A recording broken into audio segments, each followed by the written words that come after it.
right, guys, it is episode 15 of my Out of the Park Baseball 21 series with the expansion DuPage Pistol Shrimp. We finished the season 99 and 63.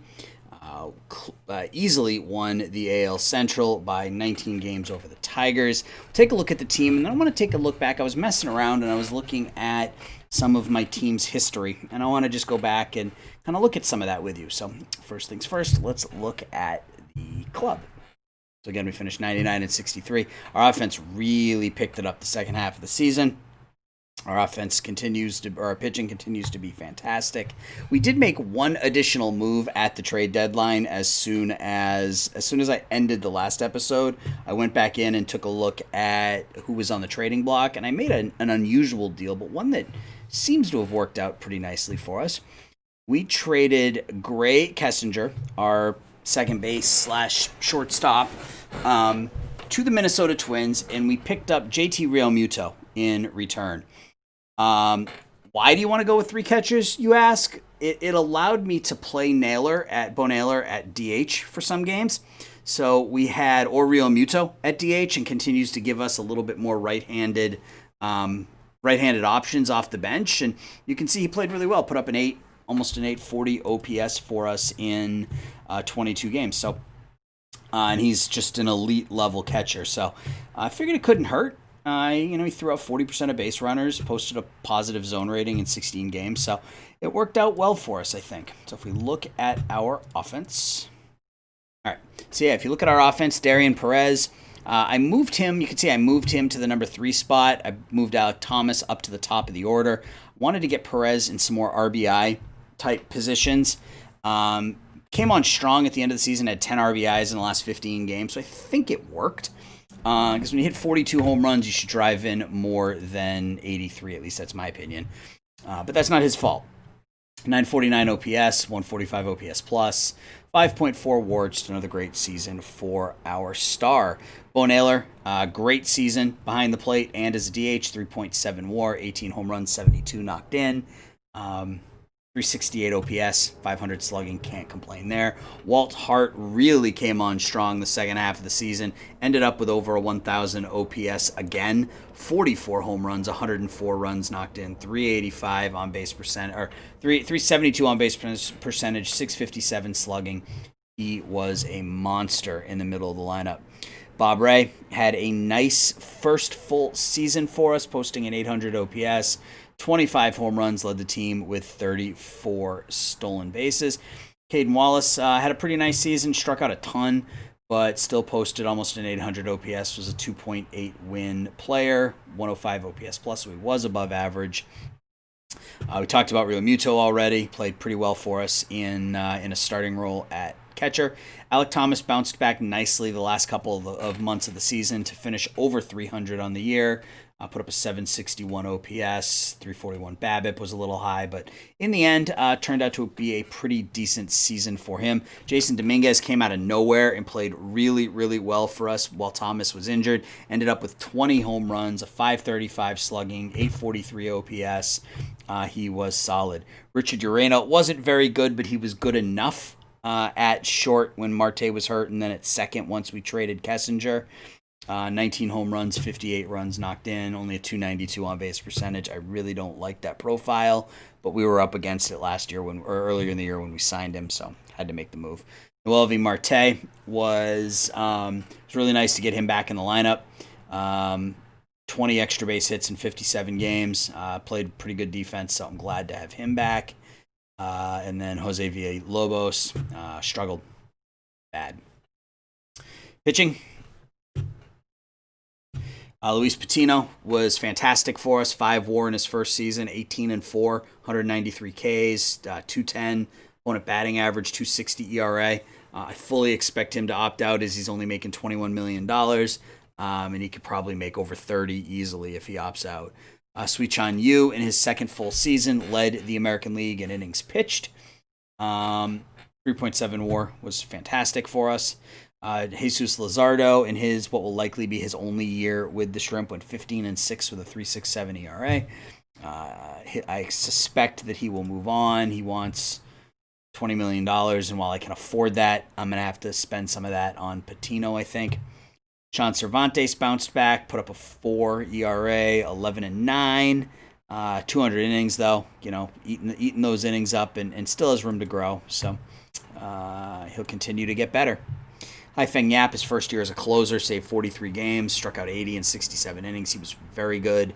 Shane Baz threw 97 innings this year and had as much WAR as he's had in any year of his career. So, I mean, he's better as a reliever, but we can use him as a spot starter where needed. Tanner Scott was dominant for us, 14 innings, struck out 23, put up a .64 ERA. And then everybody else was varying degrees of average to below average. Connor Jones was not very good, getting up there in age. He'll probably be gone next year. DJ Gauthier, 80 strikeouts in 51 innings. He's just getting started. I think he's going to be fantastic next year, I assume. And this is what got me going down the rabbit hole. So we have Phil Owens here, 25-year-old that we got from the Yankees prior to the season in the trade for our closer, Marshall Kozlowski. I was looking at Owens' background, and if you see here, we drafted him in 2022. He was our number 2 draft pick in 2022. He was a top 50 prospect, and we traded him to the Mariners for Noel V. Marte. So he was the one-for-one deal that we made back in 2023 for Noel V. Marte, and I completely forgot. He was then traded by the Mariners to the Yankees, along with, and this is where I got confused, because Severino got traded from the Mariners to the Yankees with Phil Owens in exchange for Gleyber Torres. So the Yankees didn't re-sign Severino because he had become a reliever, and then they traded him and the prospect. They traded for him and the prospect that we sent to Seattle in exchange for Gleyber Torres, and then we got him back this year. So, so Phil Owens is back home, I guess. And I guess that brings up a good segue. So I wanted to kind of mess around with the team history a little bit. And the first thing I looked at was draft history. So I go back and I look at our first year player draft, and we had the number 1 pick in the draft that year, and we took Chris Ingram, who was the only 4-star pitcher in the draft that year, and he retired at age 26. Was terrible. His 1 year in Double-A went 2-16 with a 7.90 ERA, and he retired. Having never made it higher than Double-A, the number 1 pick in Pistol Shrimp history. That could have been a travesty of a draft, but the rest of our draft made up for it. We took Cervantes with our second first-round pick. Then we got Phil Owens, which turned into Noel V. Marte, which turned back into Phil Owens. Then we picked Bob Ray, and then we picked Swigard, who we moved for a prospect this past. Or I think he was part of the Patino deal, wasn't he? Yeah, he was part of the Patino deal.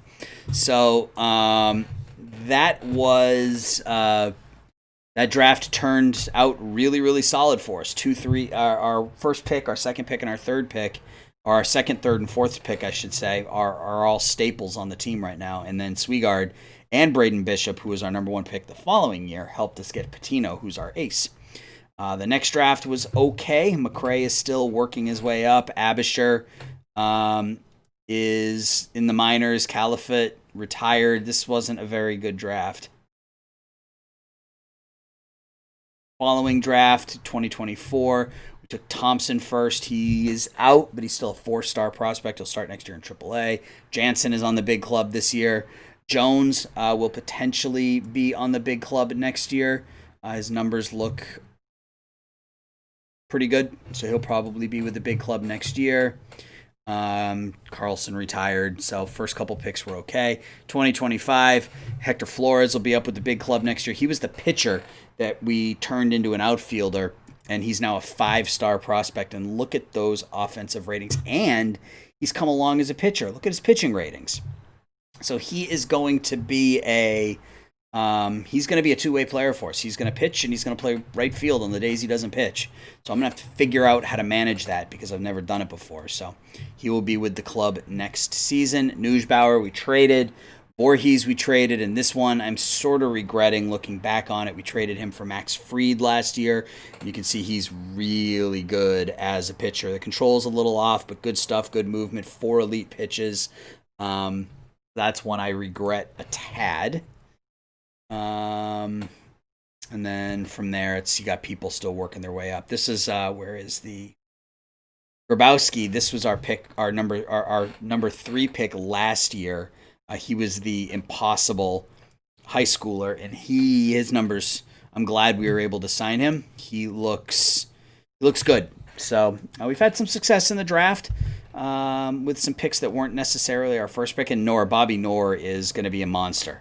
I'm glad we picked him with our first pick. He's going to be an absolute monster. He'll be up with the team next year. Look at that, 100 level stuff, 90 level movement, 60 potential control. Throws 96 to 98 as an extreme ground baller. He's going to be an animal. Can't wait to get him up next season. So we look at some of our leaders.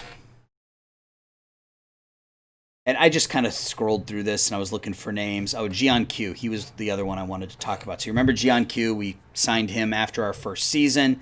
We didn't sign him after 2025, and that was the right deal, the right move, as St. Louis signed him to a 3-year contract worth about $20 million, and he just fell off the map. Hit a $143 in 2026 for Seattle, or for St. Louis rather. Last year he only hit, or this year he only hit 132. So we made the decision at the right time to move on from Gian Q without a doubt. Anybody else that I want to take a look at who shows up on any of these? Yeah, if there's anybody that you guys want to look at, let me know. You can see Lewin Diaz leads us in just about everything. At bats, runs, hits, total bases, singles, doubles, home runs, RBIs. He leads us in just about everything. So yeah, that's our team. Pitching hasn't been great, so I really need to take a look at that. But actually, let's take a look at the pitching history really quickly. You can see we've improved. I mean, 63, 75, 77, 75, and then 4 straight years of at least 97 wins. So it's been a good run for us here the last 4 years. Got to close it out, though. Joey Lucchesi is off to the Cubs this year, had a pretty good season. Joey Wentz is with the Dodgers, had a good season. Braxton Garrett is with the Yankees. He pitched to a 4 ERA. Kozowski had a good year. Didn't close for the Yankees this year. Was just a bullpen arm. Didn't close for them though. Pablo Lopez, who was part of our first big deal, looks like his career is about over at 31. We made the right decision to move on from him when we did. So yeah. So we have postseason play coming up. So let's see who we're going to be playing.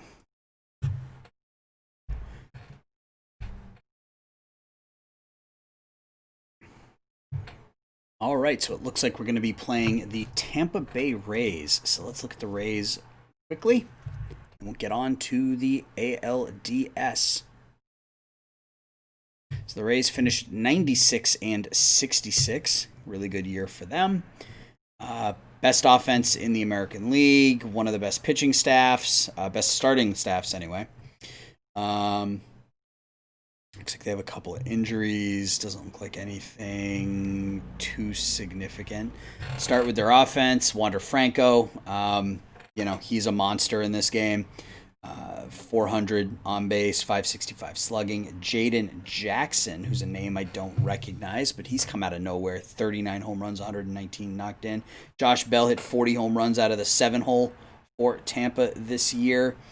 4 really solid pitchers: Omar Yanez, Shane McClanahan, Joe Ryan, and Yanni Chirinos. All pitched pretty well for Tampa this season. Xavier Edwards at the top of the order, at the top of the lineup, really sets that table with a 384 on base percentage. So we will have our hands full in this one, I think. So let's get to it. Let's see if we can knock off the Rays.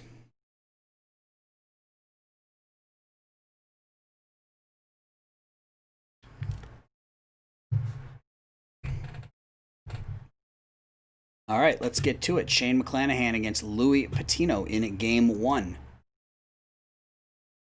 taken by Tampa, 4-2 in 13 innings. Jackson and Crooks both homer for Tampa. For us, Urena, Thomas, and Wallace each with 3 hits. Diaz with a pair of hits. Perez with a pair of hits. Tino pitched 6 1/3 shutout. Yap went 3 2/3 innings, blew the save. Jones came on in the 13th and lost it. Their bullpen was fantastic. That's 4 1/3, 5, 6. That's 7 shutout innings out of their bullpen. Oh, that sucks. Getting down 1-0. All right. Let's move on to game 2. All right, game 2. Yanni Chirinos against Suishan Yu. We're now down 2-0. This could be another one of these seasons, isn't it? Perez homers for us. Moeller for the Rays. Wander Franco went 3 for 4. Moeller's home run was a 3-run shot. Hart went 3 for 4 with a pair knocked in. You didn't make it out of the 4th. Our bullpen pitched poorly, and we are up against it. We have to win 3 games in a row now to advance, or it'll be another season ending in disappointment. And at this point, I can say disappointment. So it was, 3 years ago that we made it to Game 7 of the World Series, and I was thrilled with that, even though we blew a 3-1 series lead against San Diego. We weren't expected to be there. But the last couple of years, we have been expected to be there, and we can't get it done. So, not sure what I'm going to do if we get knocked out here.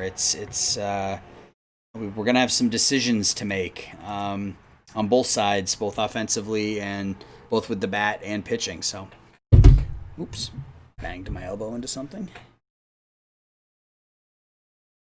All right, game 3. Sean Cervantes trying to keep our season alive against Omar Yanez. And he does. We win 8-4. Cervantes picks up the win. 2 RBIs each for Diaz, Ray, and Marte. Perez with a couple of hits. Urena scored a pair of runs. Cervantes gave up 3 hits and 2 runs over 6. Bullpen still wasn't great, but they were good enough. Game 4.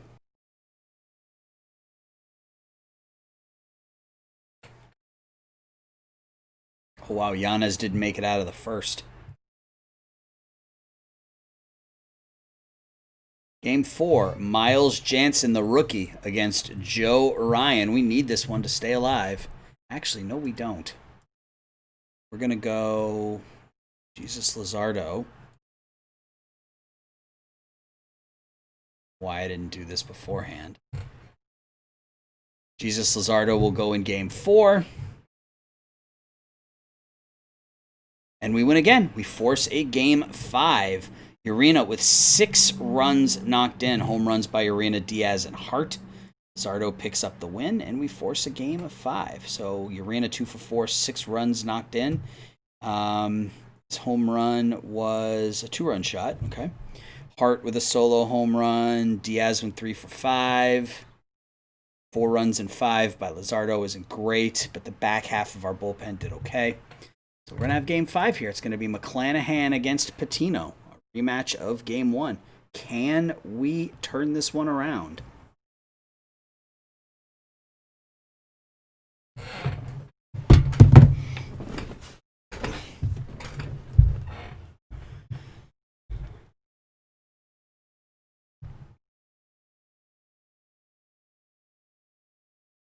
All right, let's see. Shane McClanahan against Louis Patino. Can we come back from a 2-0 deficit to beat the Tampa Bay Rays in 5 games? We can. We come back and we beat the Rays 6-5 in game 5. Richard Urena, MVP, 10 of 22, a home run and 9 runs knocked in. Let's take a look at this one. We win in the bottom of the 11th. Urena 2 hits and 2 RBIs. Ray 3 hits, 6 RBIs. Diaz had 3 more hits. Perez had 2 more hits. Tino struggled with his control. Ooh, Yap was even worse with his control. He's exhausted. That's not good. But other than Yap, our bullpen was almost perfect. Let's take a look at the bottom of the 11th and see how we pulled this one off. So Marte flew out. Darian Perez walked Bob Ray singled. Villalobos struck out. And then Alek Thomas with a 2-out single to... I don't know where that is. 34D. I don't know where that is on the map. Anyway, Alek Thomas singled to the outfield. Perez came around third to score, and we win 6-5. So we are moving on to the American League Championship Series to take on the Toronto Blue Jays. Let's look at the Blue Jays and then move on to the ALCS. Blue Jays won the AL East. They won by 1 game over Tampa. Very good offense, very good pitching. This team is pretty well stacked. They're down a couple of pitchers. They're down a couple of former Pistol Shrimp, as Anthony Kay is out with a ruptured tendon in his finger, and Brett Conine is still out for 2 weeks with a torn muscle in his elbow. But their offense is led by their 2-3-4 hitters, Orelvis Martinez, Vlad Jr., and Bo Bichette. That's a pretty formidable 2-3-4 right there. Alan Meza. Oof, he looks good. He's out for 5 weeks with back spasm, but yeah, he's really good.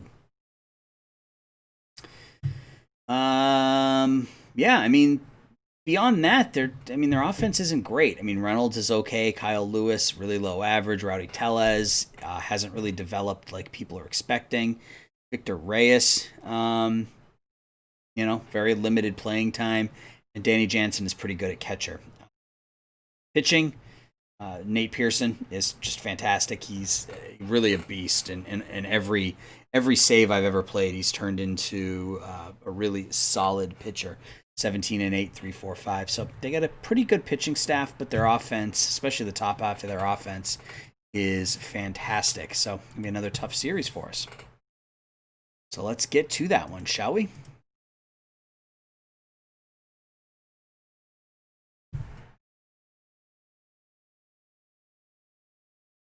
All right, so game 1 will feature Nate Pearson against Sui Shan Yu. And we take a 1-0 lead. Yu is out for a week with a dead arm. That's no good. We win 5-0. Perez and Hart both homer for us. Yu only went 2 1/3 innings, but Gautier, Baz, and Owens came on and were dominant. So good start to the series for us. On to game number 2. The fact that we could win game number 1 without Patino going bodes really well for us, I think. Here's game number 2, Chris Fallert against Sean Cervantes.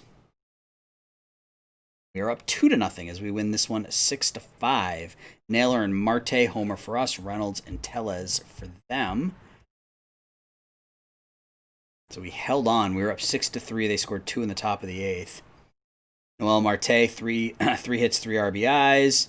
Naylor, 2 hits and an RBI. So 8 and 9 hitters went 5 for 7 with 4 runs and 4 RBIs. Alek Thomas, 2 for 5 at the top of the lineup. Cervantes was okay, 3 runs in 6. Bullpen hung on. Owens and Jones both gave up a run, but Yap bounced back in this one. So we have a 2-0 series lead. Very nice. All right, game 3. We send our ace, Louis Patino, against Joey Murray for the Blue Jays. And we are up 3-0. We hammer the Jays 11-2. 4 home runs in this one. Perez and Hart each with their second of the series. Wallace and Thomas each had their first. Patino went 8, gave up 4 hits and 2 runs, walked 2, struck out 8. Thomas with 3 hits on the game. Naylor with 3 hits on the game. Very nice. All right, so game 4.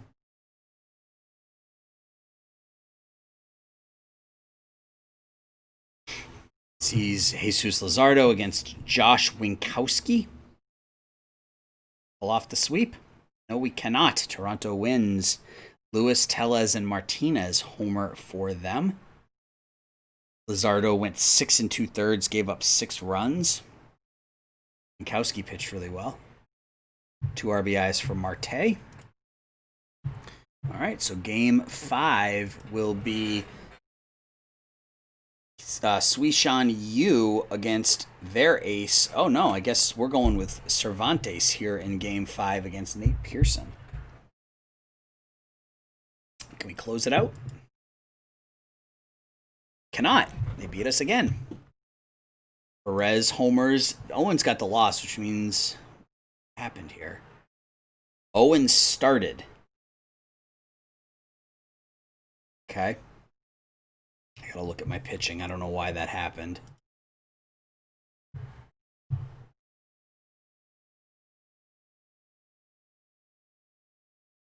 Oh shoot, that's right. You was hurt. Ugh. I'm a bad manager. I am a bad manager. Okay. Well, still have a 3-2 lead. The last 2 games are going to be at home. We'll have Cervantes and you going in those 2 games. All right, here we go. Let's see if we can close this one out. Chris Fallert against you. And we do. We win game 6, 3-1. Shane Baz picks up the win. Darian Perez gets the MVP, hitting .368 with 4 home runs and 7 runs knocked in. Let's take a look and see what happened in this one. So you went 6, gave up 1 run in 6 innings. Baz, Jones, and Yap each pitched a scoreless inning. Perez, 3 hits, 2 RBIs. Diaz and Ray each with a pair of hits. And we move on to the 2027 World Series to take on the Chicago Cubs, who swept the Arizona Diamondbacks. Let's make sure our lineups are set here, and they're not. So against, we're up against lefties here. So Real Muto is going to start against lefties. And I mean, I have to...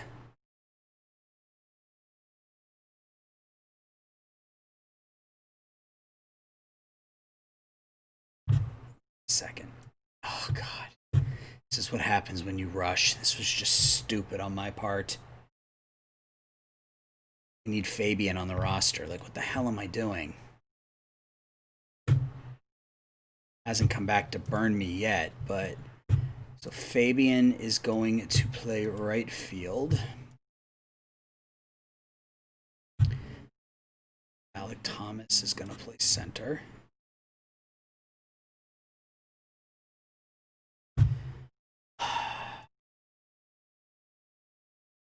Righties are set. All right.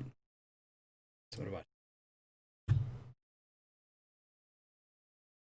Oh, we're not taking Darian Perez out of the lineup in the World Series.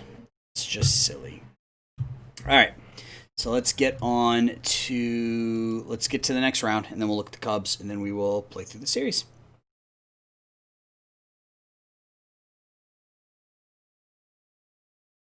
Cubs.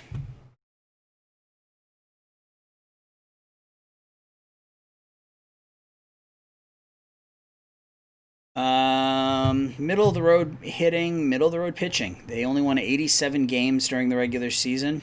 Led by a couple of old timers in Pete Alonso and Joey Gallo. Former Shrimp Alex Verdugo still going strong for the Cubbies. He hit .283 with 18 home runs. Alonso 39 and 87. Gallo 46 and 90. They're calling up a rookie in Omar Medina as their starting third baseman is out, so that'll be interesting.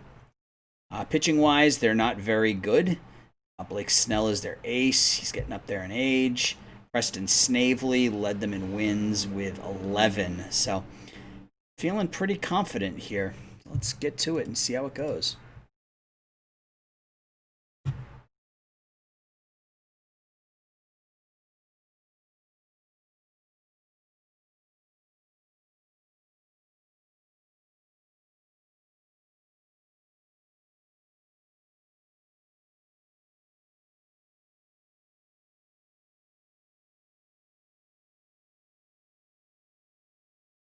All right, game 1, Blake Snell against Louis Patino. We lose 5-1. Wow, Gallo and Medina in his big league. Is that his big league debut? It was. Omar Medina, a 20-year-old who hadn't played. He played 5 games at Double A this year. Came in. His first start is in the World Series Game 1, and he homers off of Louis Patino. Wow. Game 2, looks like it's going to be Andre Castro against Sean Cervantes.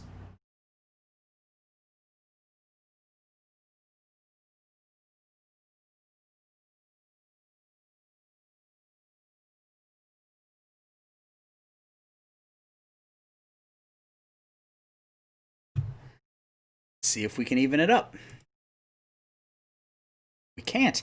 Cubs beat us again. 6-3. Amaya, Alonso, and Gallo homer for them. Wallace, Perez, and Ray all hit solo home runs for us, and we trailed 2-0. Oh boy. Cervantes struggled, didn't get out of the 4th. Gautier and Baz pitched pretty well, but too little too late. So we go into Chicago down 2-0. So it's one Chicago team against another. I guess I should say Chicago area team. It's DuPage. They play in Lisle, which is about a half hour or so outside of Chicago. Maybe a little more than that. Depends on what time you drive there, I guess. It could take you an hour and a half if you go at the wrong time.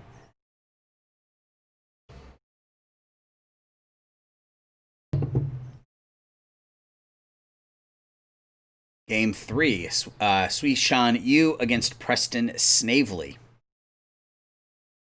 And we're now down 3-0 as we lose 3-1. Pete Alonso with another home run. Offense is limited. Hart with the only RBI. Yu didn't pitch badly, but Snavely was awesome.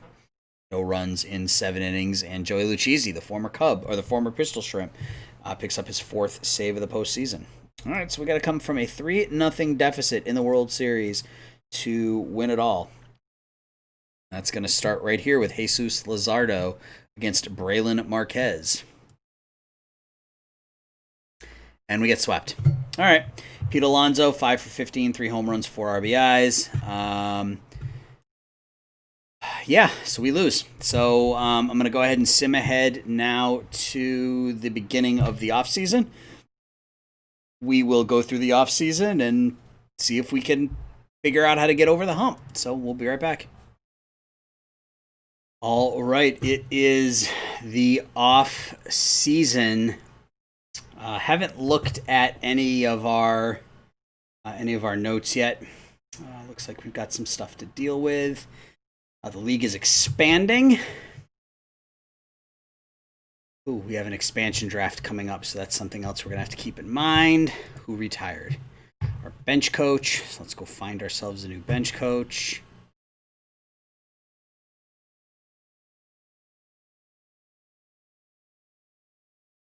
Do this. Actually, let's choose the expansion teams. So Tucson Imperials and the El Paso Tasmanian Devils. Sure. Oh, we're going to do this stupid thing again. All right, I'm going to mess around with this and get it sorted out, and I'll be back in a minute.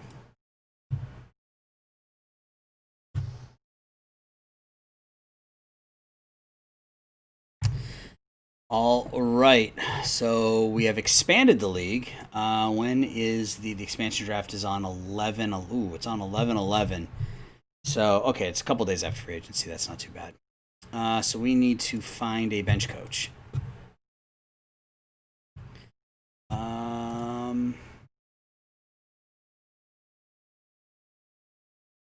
Let's do this.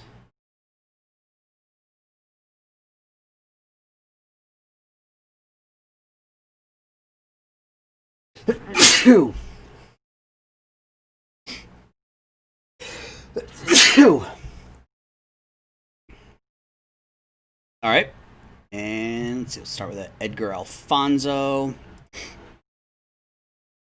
Doesn't get along with our pitchers very well. Dave Roberts. Good player relationship, not great at development.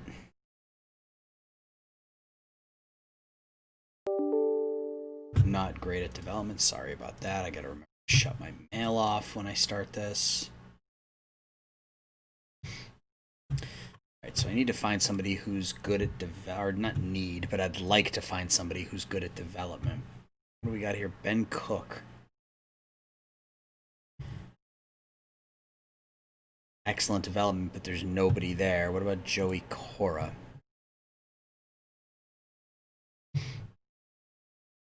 Gonna develop my offense, but not necessarily my pitch. Joey Cora might be the way to go. Mikado? He's a hitting coach. Yeah,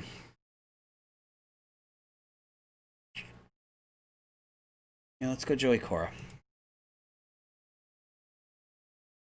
All right, let's take a look at the rest of our emails here. Yeah, so this is what I was afraid of. Louis Patino opted out of his contract. Richard Urena, we are going to void his contract. Season goals, winning record, upgrade at center, second base, signed Tanner Scott, more drafted players. Fan loyalty increased. That's good. New budget. That means we should have more money if our loyalty increased. We do. We have a lot of money. All right. So that's a positive. End of the season prospect list. We have nobody in the top 10. Let's just look at system rankings, see where we live. 19th. It's not great. That's fine, though. I mean, we have some. I'm not really worried about the rating per se. We have some players who are going to be solid. Soto's going to be a very, very good starting pitcher. Del Rio's going to be our starting second baseman next year. So we got some good players. All right, so let's go to protection list first. Let's do that. So all players. All right, so Perez, Tino, Gautier, Hart, Naylor, Cervantes, Owens, Ray, Thomas, Wallace, Dominguez, Marte, Padilla.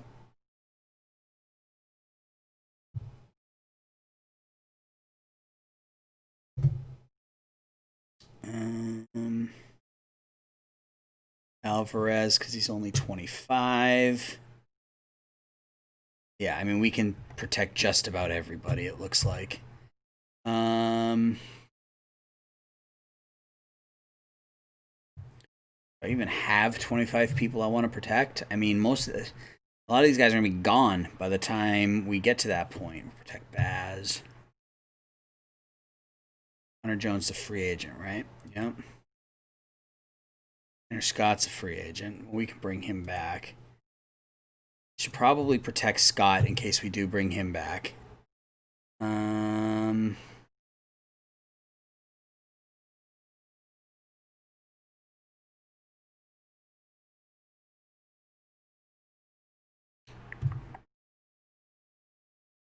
Let's see. Yeah, I mean, we get down into the garbage here pretty quickly. So, actually, let's do this. Let's do potential. See if that changes this at all. Yeah, Danny Soto, we have to protect him. Glad I did it this way. Jeremy Bonner.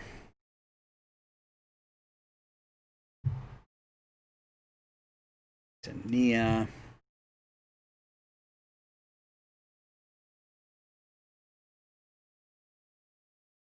To protect Taylor.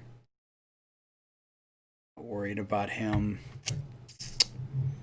Celadonio, I think I protect because he's got some power. Guess.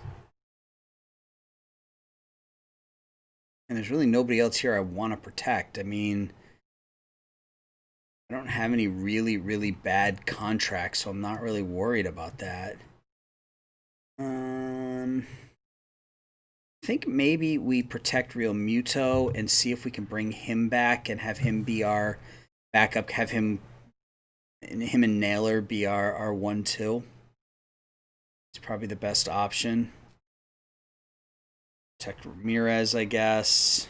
Protect Taylor. Guess we'll protect Stark. Sure. That works.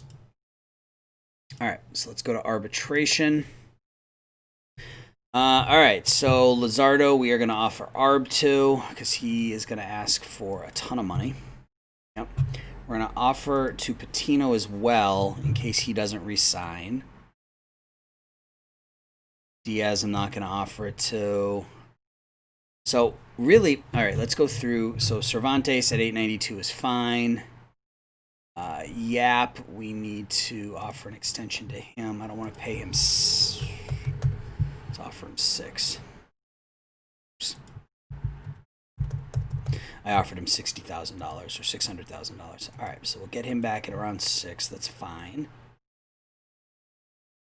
Walt Hart. Ooh, he's 27. Let's go 5 years with the last year team option. Let's see if he'll take that. Cool. All right, I'm happy with that. 5 years, about $56 million. That works.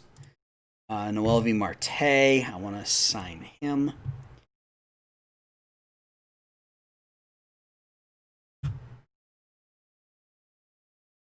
All right, keep his glove in the lineup. These guys can whatever. I mean, actually, I'm afraid that they'll. Let's just offer him a contract so it doesn't go to arbitration and they don't offer him and he doesn't win $2 million or something. All right, so I'm going to leave Naylor there for a second. I want to come down here and I want to look at Real Muto. Shoot. All right, well, that's not going to happen. What about Tanner Scott? What does he want? He wants 8.5 for 3 years. That's a lot of money for an older pitcher. I'm going to hold off there. Let's look at Patino. God, that's so much money. We've got the money, but I think I may let him go to free agency. I mean, I would be okay signing him to that dollar amount, not for that length, but I'd be okay signing him to that dollar amount. I mean, I'd prefer, if we could get him for closer to 30, that would be good. I mean, I think he's earned that, but I can't. $350 million isn't going to happen. All right, so that means we can bring Naylor back, I think, without any trouble.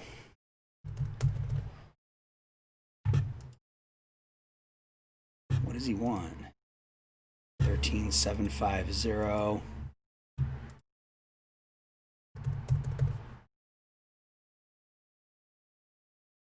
Bring him back at 13.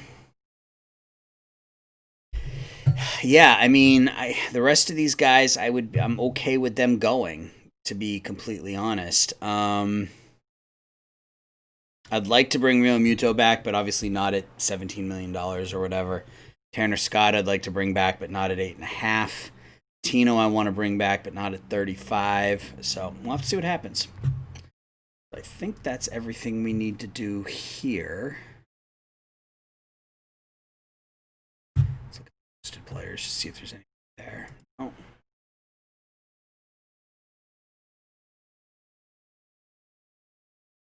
Good. All right. So I'm going to go ahead and sim ahead to free agency, and then we'll see what's available. So I'll be right back. All right, guys, we are back. It is free agency time. Let's take a look at. Let's look at the award winners first, and then we'll move forward. So American League Gold Glove winners. You can see Jackson Phipps, Danny Jansen, Nick Pratto, Kyron Paris, Matt Chapman, Tamar Johnson, Nick Schnell, Mario Zabala, and Tim Tawa. Excuse me, in the National League, Kyle Freeland, Carson Kelly with the D-backs, Grant Levine, Cody Schreier, Nolan Arenado, Herman DeBoer, Ismail Mena, Osvaldo Gavilan and Kevin McCartney, the Pirates, with 3 Gold Gloves. AL reliever of the year, Ben Sansone with the Yankees. Ifeng Yap finished 4th. Sansone's good. In the National League, sorry, my mouth is hot. I just ate a burrito with a bunch of hot sauce on it. Jorge Humberto Purser won the NL Cy Young or NL Reliever of the Year. Excuse me. AL Silver Sluggers, Adley Rutschman, Andrew Vaughn, Jose Miranda with the Twins, Nolan Jones with the Indians. He's actually a free agent this year. Wander Franco, Jaden Jackson with Tampa, Mike Trout, and then the 2 Shrimp, Darian Perez and Walt Hart.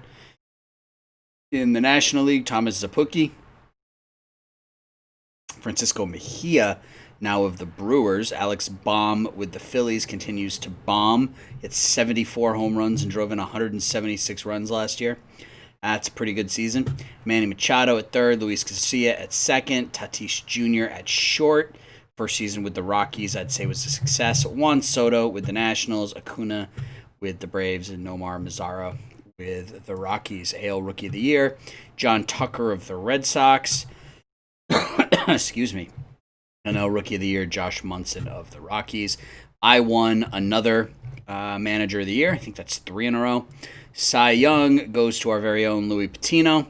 And our former very own Shane Bieber finished 2nd. So imagine if I had been able to keep both of them on our roster this year. So I got to figure something out. Mackenzie Gore wins the NL Cy Young. AL MVP goes to Wander Franco. Darian Perez finished, 8th, 9th? And National League MVP goes to Juan Soto. Shane Baz received $1.4 million in ARB. Patino and Luzardo both filed for free agency. There was nothing in the international market, so let's take a look at our pitching staff first. So yeah, we need some starters. We've got Sui Shan Yu and Sean Cervantes. We need to sign at least 2 starters. We got a couple of players in the minors that we could call up to fill in that 5 spot. I'm hoping Thompson continues to develop, even though he's injured. He could be. He's already 24, so he's got to be in AAA at this point. In fact, all of these guys need to be in AAA. Well, Nor Del Rio, Flores are all going to be on the major league roster this year. Bryce and Soto are both going to, I'm going to move both of them to AA this year.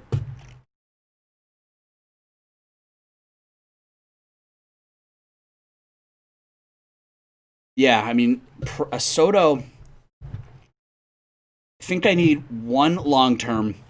I think the plan is, see if we can bring Patino back, and then maybe sign a number 4 starter for 1 year, just to give Thompson time to sort of, ruminate in AAA, and we can call Thompson up next year or this year if we need his help. And then in 2 years, Soto will be up, so we'll have Thompson and Soto in the big league rotation down the road. That's probably the best plan.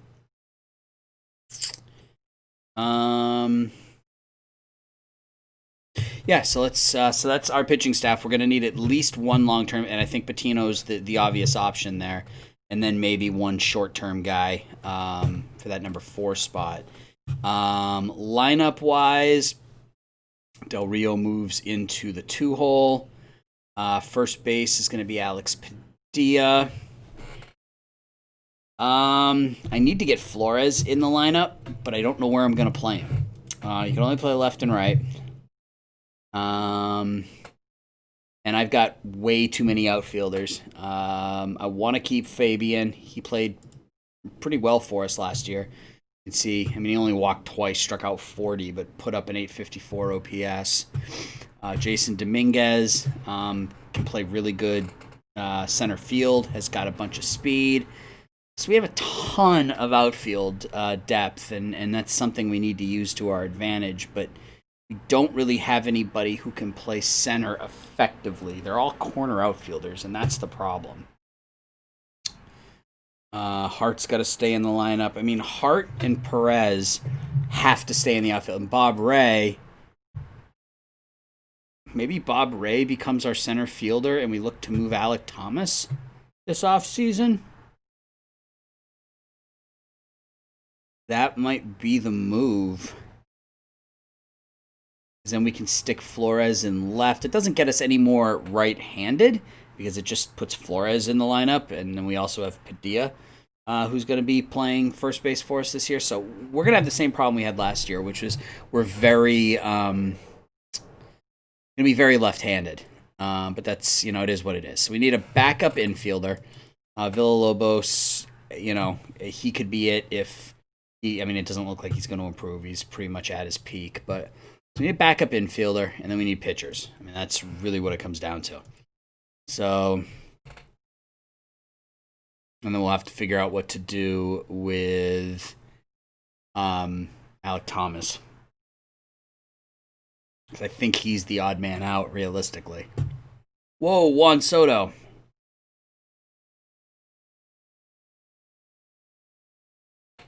Okay. I don't think I can sign him, but all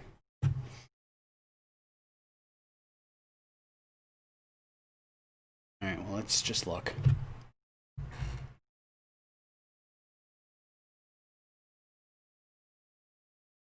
right, so first things first, we need to look at pitchers. Backup catchers are a dime a dozen. We can sign anybody. So let's look at starting pitching, because that's where we're going to spend most of our money. Oh, Patino wants so much money. Anybody showing interest? Oh, let's do it this way. Is anybody showing interest? This will generally tell you right off the bat if you can wait. Yeah, right now nobody's showing any interest, so that's a good thing. And we may go day by day to see what sort of offers he's getting. All right. So, who do we want to bring in on that 1 year deal to be our number 4 starter this year? And we have some money to spend, so we can sign somebody who's got some talent. I'd rather not give up a comp pick.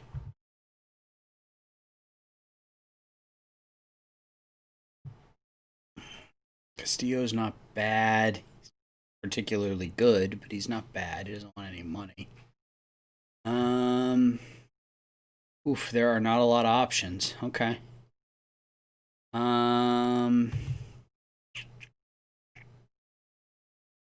Might be a trade, because I'm not crazy about any of these guys.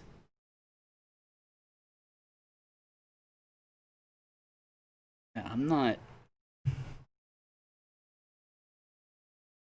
Kristen McKenzie, no. Corbin Burns, no. Yeah, it might be a trade. Hey, Barrios.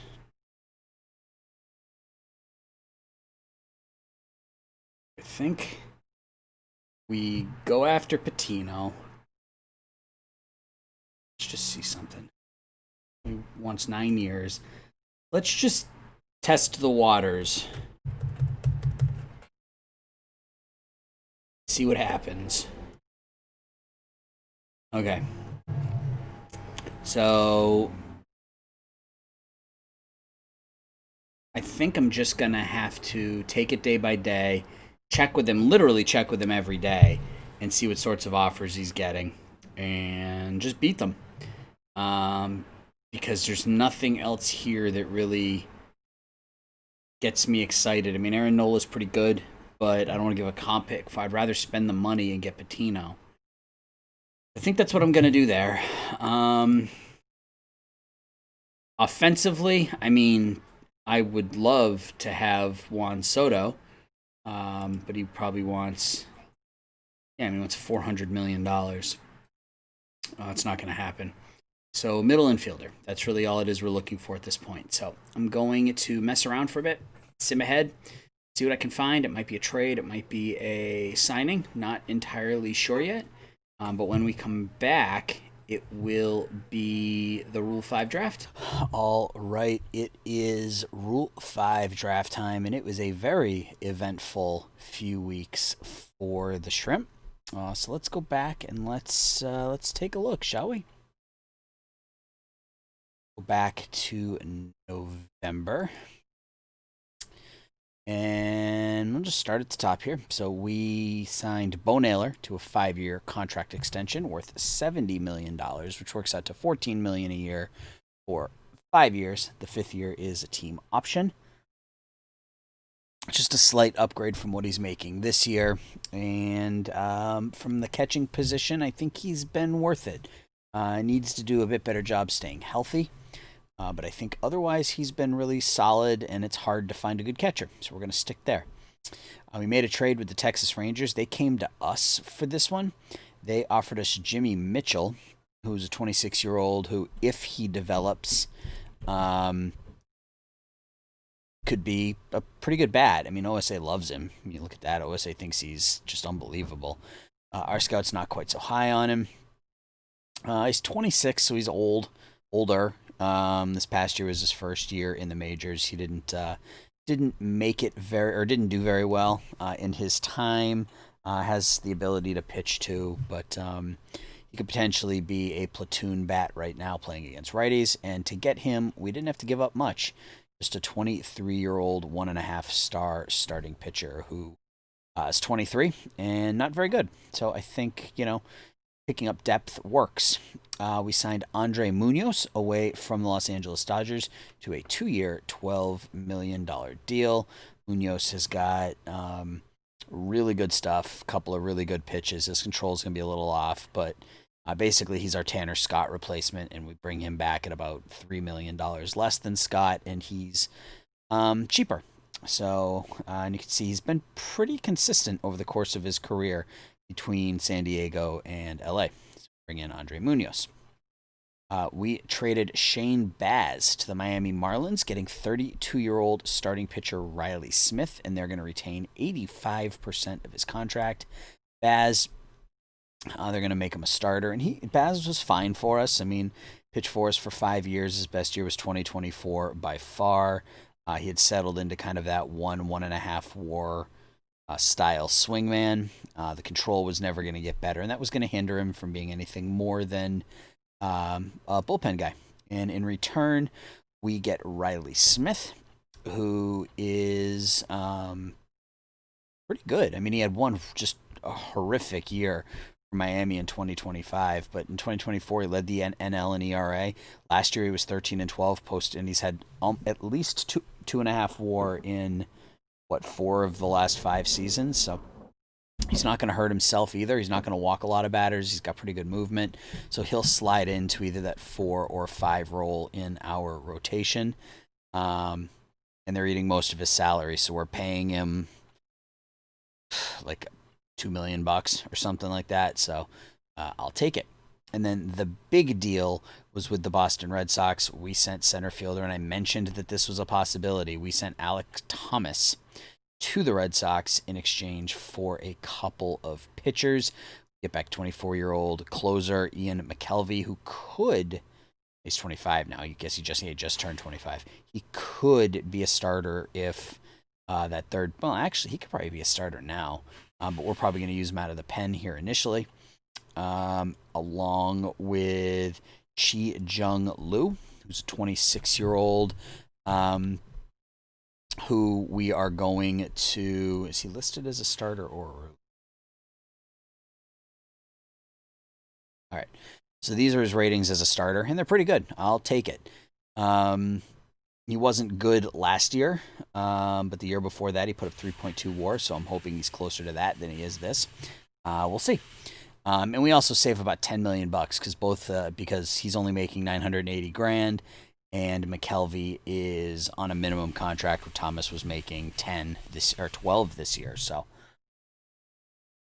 and again, we talked about doing this because we want to what we're gonna do is we're gonna move Bob Ray to center field. I mean, we're still gonna have to do something. We have 6 outfielders, and we have a backup. And we also re-signed Jake Rogers to be our backup catcher. So we just have too many players here. Too many outfilders. Even though Hart technically is a DH, we have too many outfielders. So I'm not quite sure what we're gonna do here yet. I don't want to get rid of. Really don't want to get rid of any of them. So I'm gonna have to figure something out there. I think that was the last the last move made. Jake Rogers, Alec Thomas, yeah. Yep.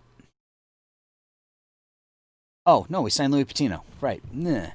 And we had to get out ahead of this one a little bit because a couple of teams were interested. So we ended up signing him to a 6-year contract worth $205 million. First couple of years won't hurt that much, 28 and 31, but then it goes 35, 37, opt out, 37, 37. So once we get down into this part of the contract, it could be an albatross, but we needed our ace, and we brought him back. So we bring back the reigning Cy Young Award winner for the next 6 seasons. So we've improved our pitching staff, solidified our lineup a little bit. Excuse me, I think. So, yeah, I don't know how much more there is left to do. Juan Soto signed with the San Francisco Giants. 7 years, $274 million for the 29-year-old. That's a lot of money, but potentially he's worth it. I mean, and really, first 2 years aren't that bad considering what he's going to give you. These last 4 years at $44 million could be kind of rough, but you got to pay to get him, I guess.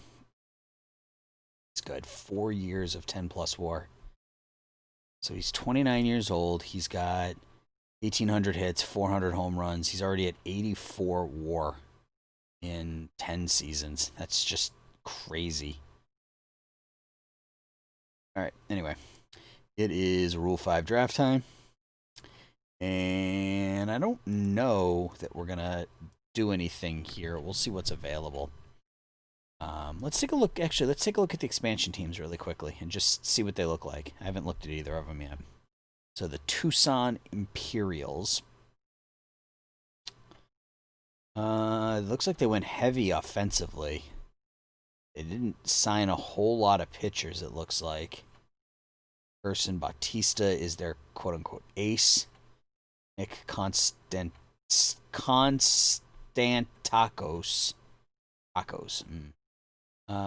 Tommy Parsons, Alec Jacob, and Brandon Sanchez. Offensively, I mean, they got a couple of bats in here. Wiseman had almost 100 RBIs last year. Levine almost had almost 100 RBIs last year. So not terrible. I mean, not they're going to be terrible, yes, but I guess they went. Yeah, I mean, Drew Bowser's their top prospect, and he's 26. So they're not going to be very good. And the El Paso Tasmanian Devils, which just rolls off the tongue. They got a really solid bullpen. Phil Goodwin, Junior Fernandez, Justin Brown. Pretty solid 2-3-4 here, and Triana, O'Neal Cruz, and Nomar Mazara. They're going to be bad too, but they're going to be better than the other team. I mean, Phil Goodwin's a really good pitcher. He could net them some pretty good prospects if they play their cards correctly, and I don't anticipate they will because it's the AI, and I don't think they will. They do have the number 45 prospect in the game, though, which is interesting, Arturo Terrazas. White Sox just let this guy go, huh? Can we trade for him? I can't imagine, though. Yeah. Huh. They got some pretty good relievers on their team. They need to take advantage of that and move some of them for other picks. All right, let's get to the Rule 5. We're picking last again. Let's go to our next pick, or our first pick.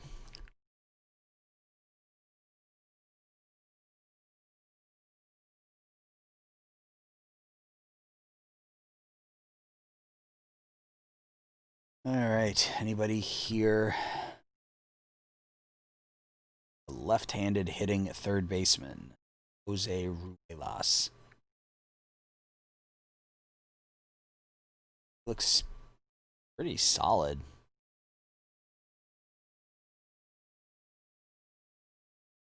Yeah, I mean, he's pretty darn good. Good power potential, athletic third baseman. I mean, we could go with someone like him and then move Hayden Wallace. And he looks basically to be an upgrade on Wallace with the bat, and he's about even with him with the glove. Up a 783 OPS in Double-A last year.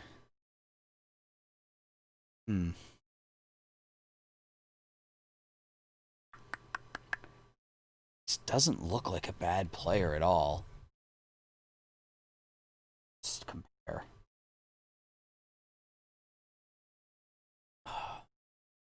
Let's compare him to Hayden Wallace.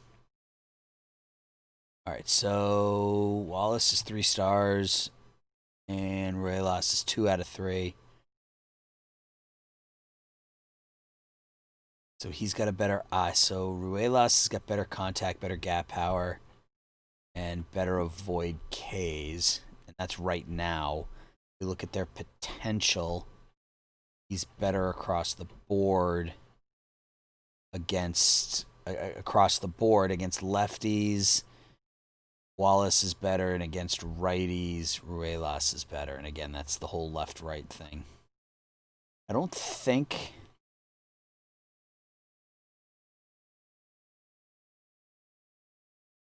They're pretty comparable defensively. I think I'm going to stick with Wallace just because he is a righty. But I may take him and move Villalobos down and then play Ruelas at second and third. He's a third baseman, but maybe I can... He doesn't have great range. He wouldn't make it... I mean, he might be okay at second base with below average range and below average turn DP. I mean, he is a third baseman, but he could be an acceptable second baseman. Worst case scenario, we send him back. So I think that's what we're going to do. Say Ruelas. And in my Red Sox playthrough, he's a beast. So maybe he can do the same for us. So draft him. Just see if there are any pitchers.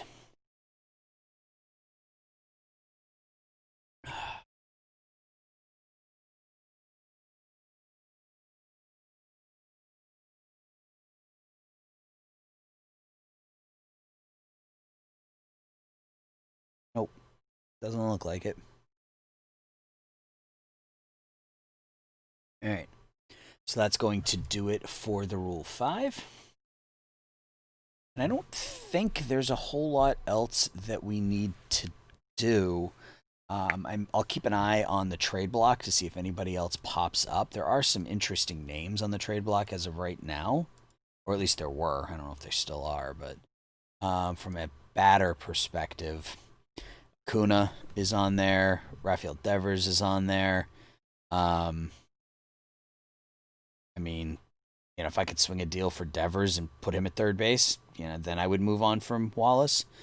If I could get a Kuna in the lineup, I would move on from really anybody in my lineup. So I'll take a look. Can't hurt to see what they want, I guess.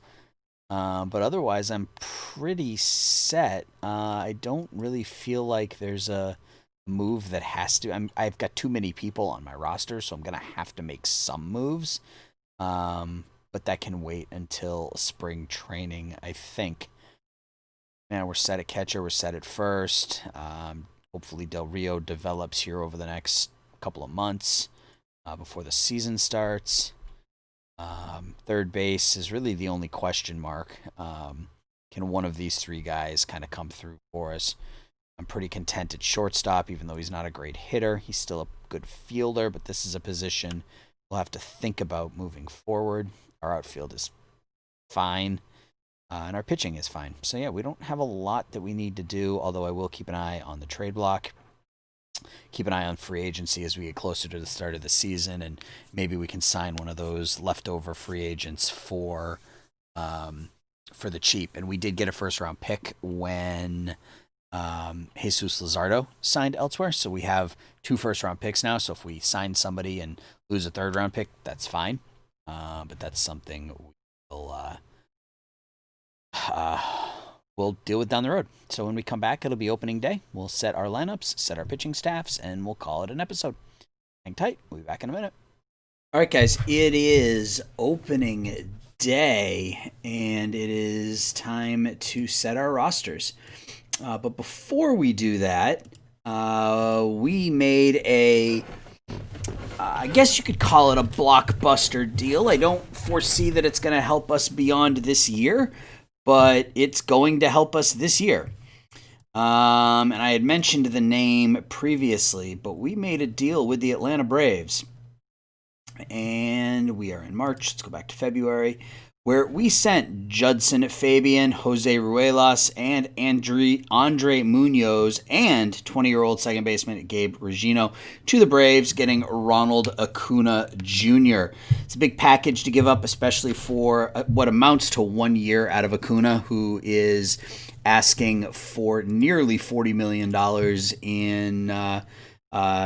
or exactly $40 million a year starting next season. So let's take a look at the package we gave up. So we started with Fabian. We got Fabian last year, and he played pretty well for us. That walk-to-strikeout ratio is a little concerning. But with Acuna, Fabian became excess. We moved Fabian. We also had to send Jose Ruelas, who is that third baseman that we picked up in the Rule 5 draft. It'll be interesting to see what the Braves do with him. But he was a pretty good bat, but it was necessary. From there, we dealt Andre Munoz, and this is the one I had a different difficulty with.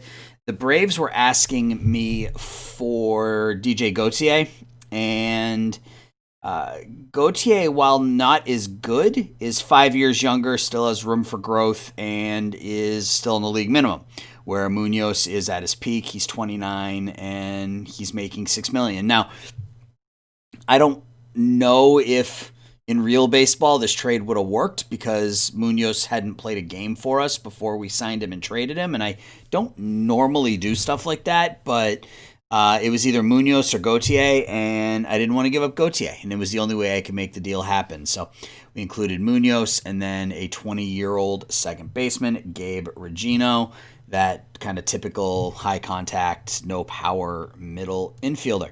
And in return, we pick up the 30-year-old Acuna, who last season put up 8.1 WAR, put up 8.5 WAR 2 seasons prior to that. You know what you're getting with Acuna. High average, high power, great defense, great speed.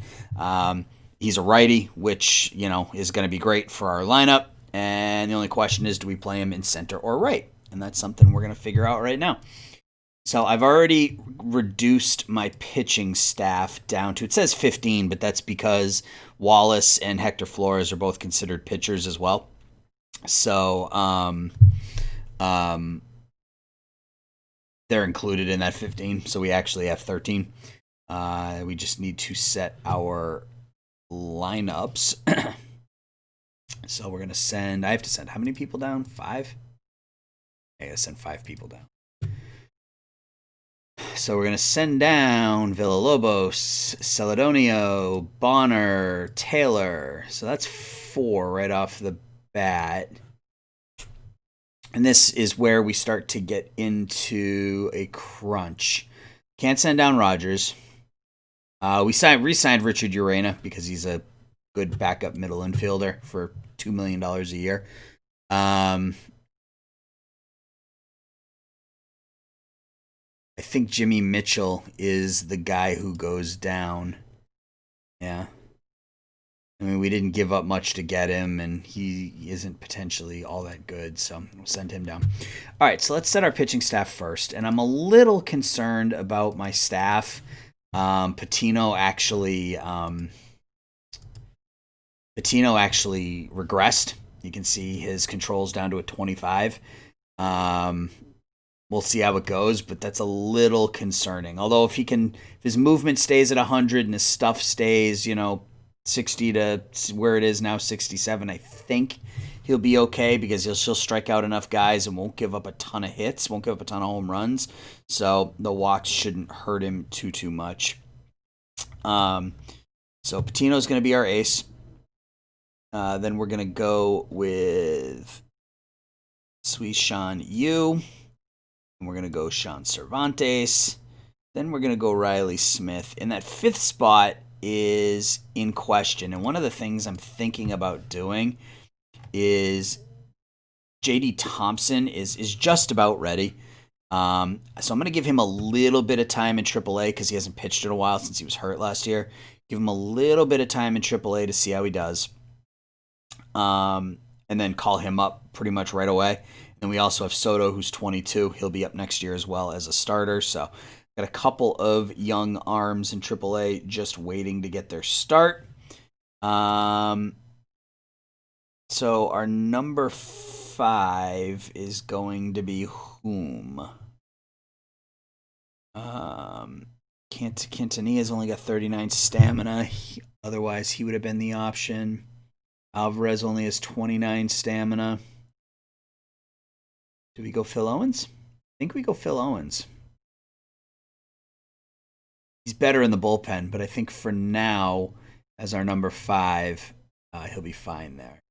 Yeah, stuff drops to a 42, but that's fine. All right, so our closer will be, Hai-Feng Yap. Well, he regressed a little bit, but Hai-Feng Yap is going to be our closer.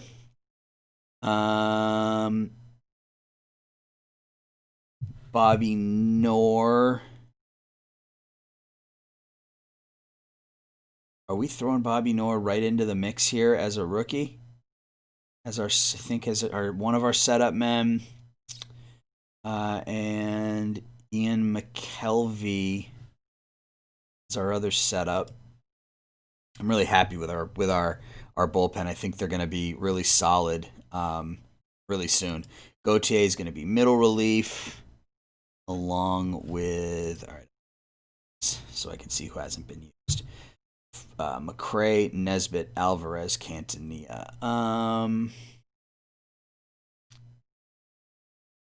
Alvarez is going to be our other middle relief. I'm not going to have either of them as high usage. John McCray, he's got good stamina, so he'll be long relief. Tyler Nesbitt's going to be emergency starting pitcher and long relief. So that leaves us with Kenneth Quintanilla, who's going to be a long relief. And then we have our 2 batters who are also pitchers. So long relief for Hector Flores, avoid high leverage. Caden Wallace, by 41-41, same deal. Caden Wallace, middle relief, avoid high leverage. Actually, do I want to put Flores?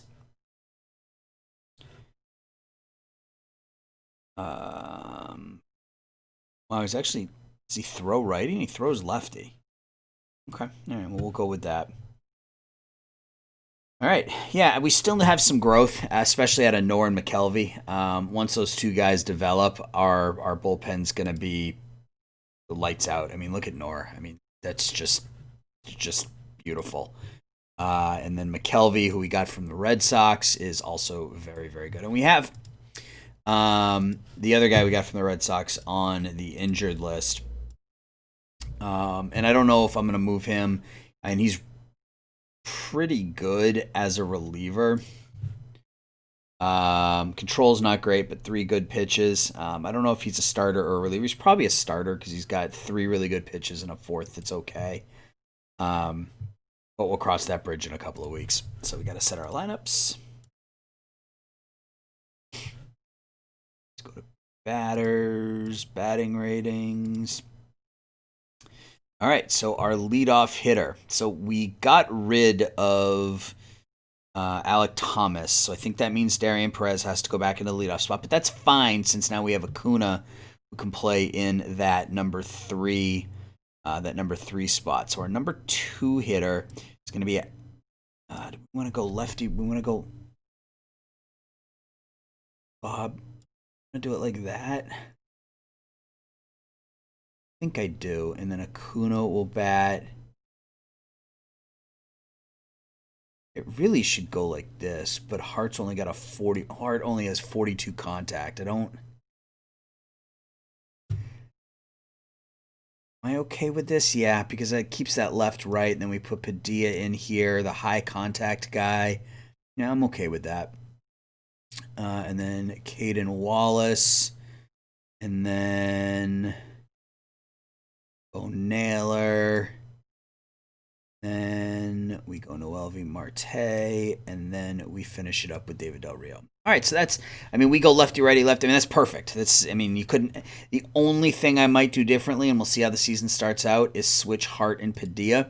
Padilla with these contact numbers. In fact, I think that might be the move we make. Padilla with these high contact numbers. If he hits 360, 370, but doesn't drive in a ton of runs, Acuna and Hart should be able to knock in a lot of those runs. So I'm happy with that. Flores isn't going to get a ton of playing time this year, especially with Acuna there now, but he'll get some playing time. You can see I start him a couple times a week. He's the number 1 pinch hitter, so we should get some. He'll get some playing time. It won't be terrible. Dominguez gets his start in center. Urena at the backup infield positions. Yeah, that works. All right, so copy that lineup. Let's paste it here. Walt Hart comes out of the lineup, which I'm not thrilled about, but that's what happens when you have no DH. Generate our depth charts. All right. I don't want Hart starting against lefties. So if we go to lefties, we paste our lineup. All right, so what do we want to do differently here? So I think Del Rio comes out against lefties. Yep. Del Rio's going to come out against lefties, and Urena will come in and play second base. And beyond that, I don't think, I really, Perez's numbers against lefties are not great, but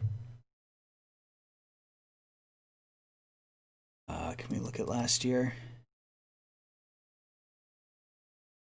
I think we can look at last year.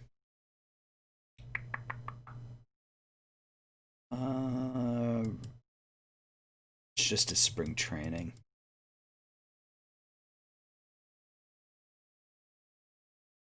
Yeah, I don't think we can look at last year's. All right. I need to change the lineup. I can't bat Perez lead off against lefties. He's not good enough. So against lefties, how do I want to do this against left-handed hitting? I don't want to bat Ray. I don't think he's right to bat leadoff. He only walked 20 times last year. Do I move? I think I move Acuna into the leadoff spot against lefties.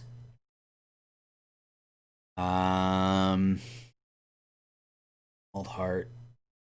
He's not great against left-handed hitters. I want to get Dominguez in there against lefties. It's just a matter of against where. I think we do this.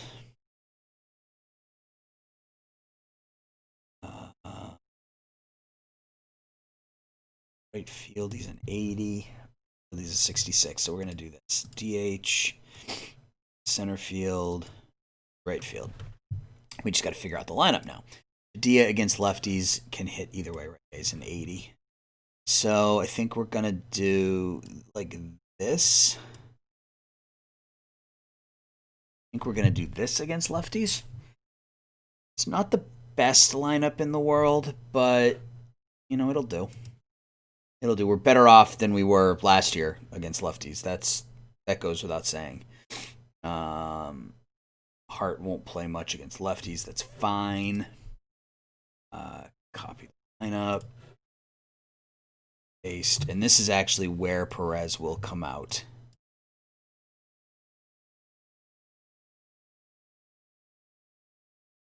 Paste that lineup. Yeah, I mean it's not great, but we're definitely better off putting Acuna in there against lefties than we were with Alek Thomas.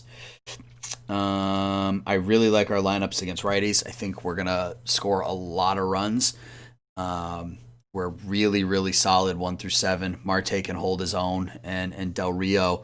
I mean, his ratings are already pretty good in terms of contact and gap power, so he should hit 300 with a bunch of extra base hits. So I'm pretty happy with the way our lineup construction turned out. If we don't re-sign Acuna, we have Hector Flores to move into the lineup next year. If we do re-sign Acuna, we'll have to make a decision here with one of these guys.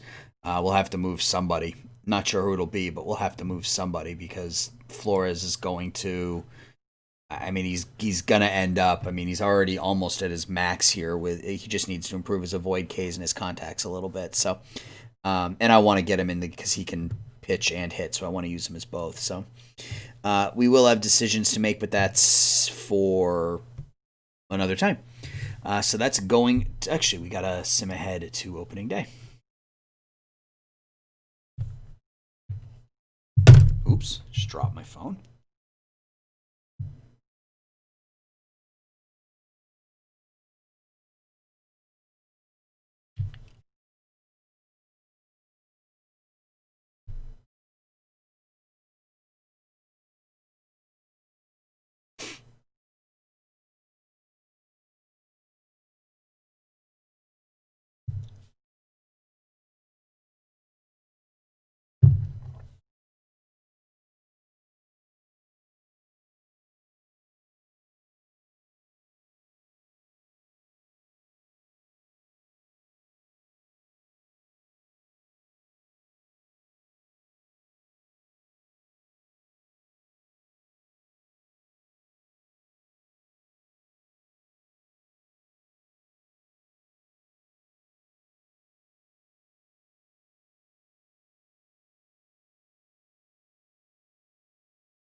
All right. All right. It is opening day. Our owner expects us to play 500 baseball. Top 100 prospects. We don't have anybody there. Let's take a look at minor league system rankings. We are up to 6th. We have Soto, who's 20th. Flores, 28th. Nava, 53. Del Rio, 65. And Vargas, 69. Nice. So we have the 6th best minor league system in the league. Preseason predictions, we are expected to go 97 and 65. Padilla, 36 home runs, 120 RBIs. I sure hope so. Acuna, 47 and 123. We don't have anybody on pitching yet. This is going to be an offensive heavy team. You can see on pace to score 914 runs, hit 282 home runs. So we have a very, very offensive team. We'll see how it goes.